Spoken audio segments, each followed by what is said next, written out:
Okay, so we're still working on our showcase file here, and we've added in context. So we've added in this revised backdrop, which I haven't gone back into Photoshop and edited yet, but you can see sort of where I need to move that entire file down so it reads a little bit better as a backdrop, so things don't quite read as large and ominous. Big truck, all that kind of stuff. But the next thing that we need to do is add in some things to provide some entourage inside of the scene.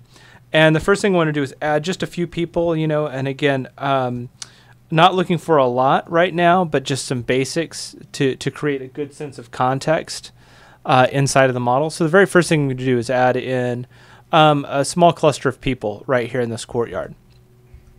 So to do that, one of the better tools for any kind of entourage really is SketchUp, primarily because of its direct access to the 3D warehouse. Just be aware that getting things from the 3D warehouse, they're rarely professional models. Some of them are unbelievably great in quality. Other models have been put together in a really sort of sloppy fashion. They could be way off of scale. And I've also seen models from the 3D warehouse do terrible things to the speed and ability to work and navigate inside of a 3D file as well, or render out a 3D file. So just be aware of what you're getting. And if you notice something acting funny right after doing something with 3D warehouse, you might blame the model from 3D warehouse. Delete it, see if that speeds things up.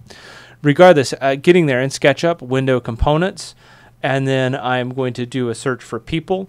And again, I didn't use the first groups of people that I found. I wanted to dig just a little bit, find something different, because everybody uses the same search. The same search pops up the same people first each time.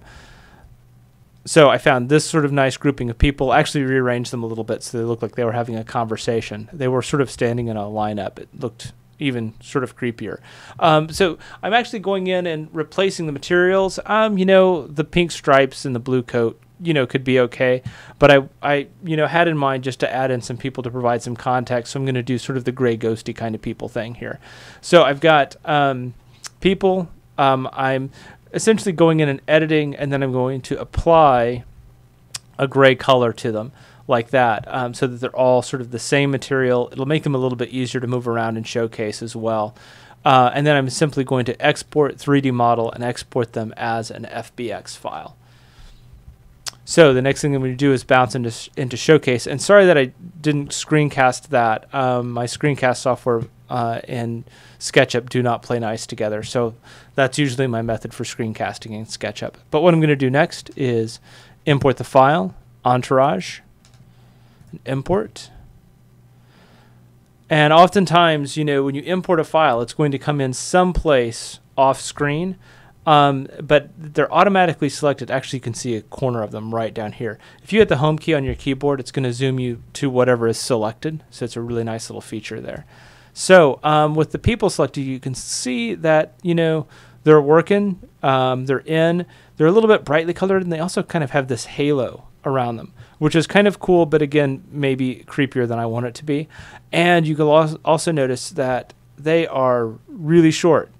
And again, that's the scale problem between SketchUp and Showcase. It's the centimeters versus inches problem. So first thing I'm going to do is transform, and let's raise the scale by 2.54, which is the number of centimeters in an inch, if I remember correctly. And the next thing I'm going to do is I'm going to edit their material property to turn off reflections. That's what's sort of creating the halo. I'm going to make them a little bit darker in their tone. And we're also going to make them transparent.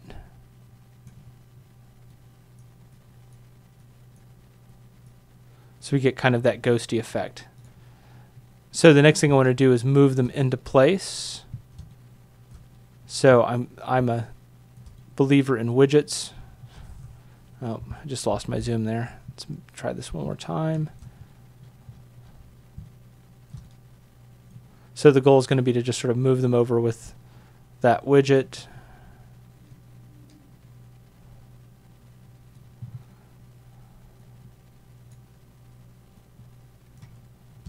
And get them right into space.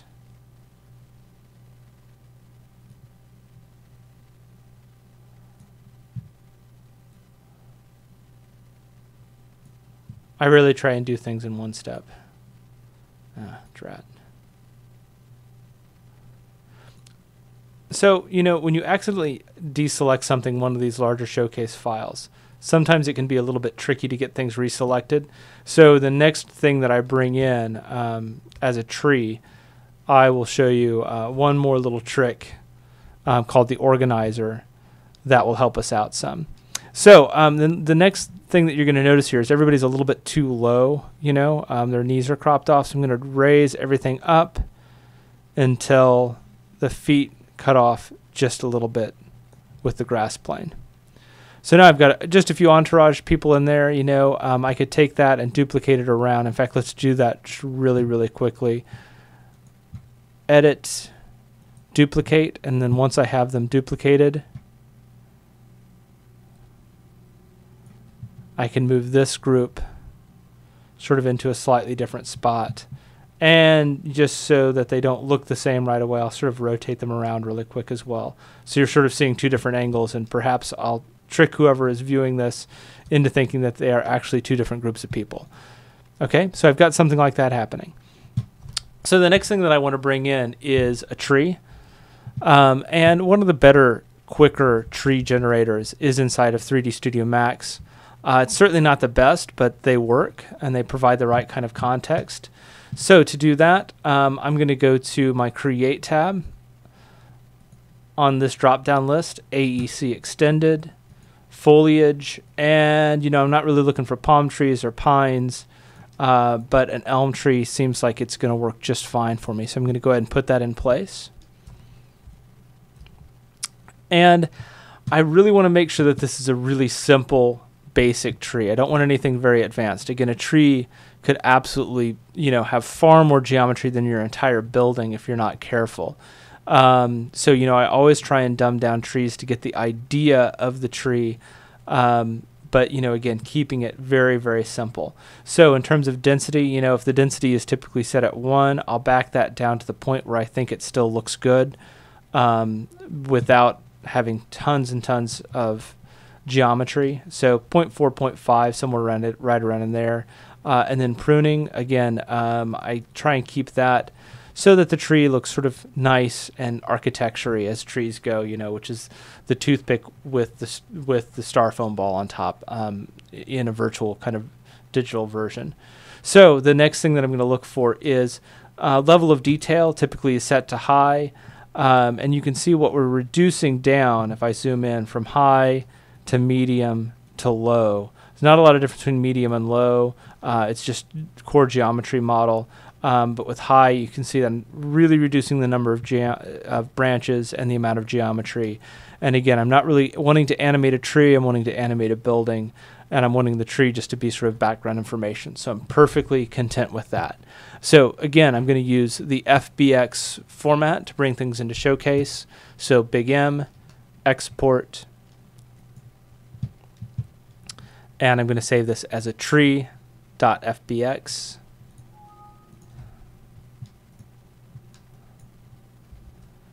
And then inside of Showcase, zip up here just a little bit, File, Import, and let's grab the tree and import.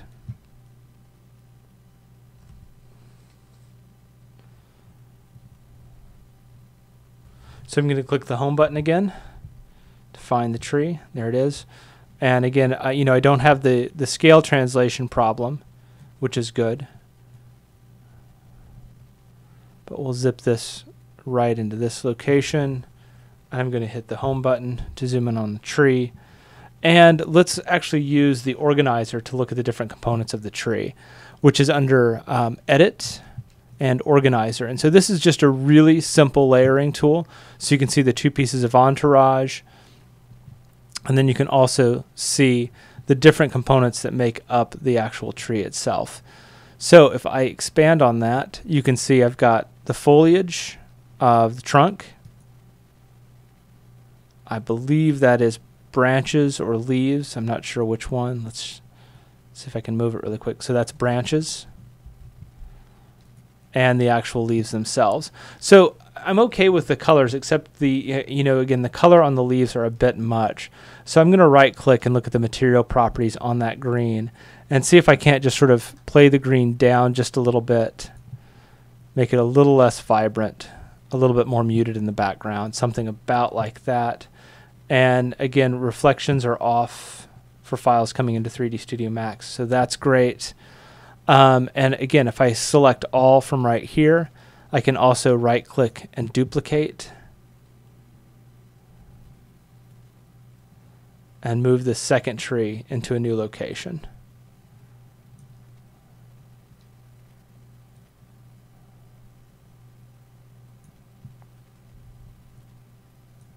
And again, give it a little bit of a rotation.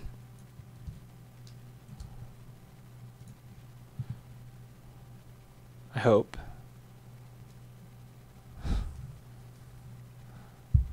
As long as I can pick up the widget. There we go. And giving it that rotation just makes it look like I'm not duplicating the trees.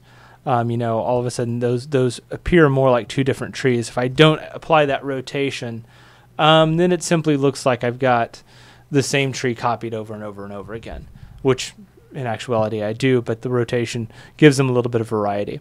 So those two tricks, adding in some people or any other type of entourage from SketchUp, adding in some trees from 3ds Max, are both great steps to, again, sort of add a little bit more life and sort of begin to get some of the context that we really want to see into these showcase files.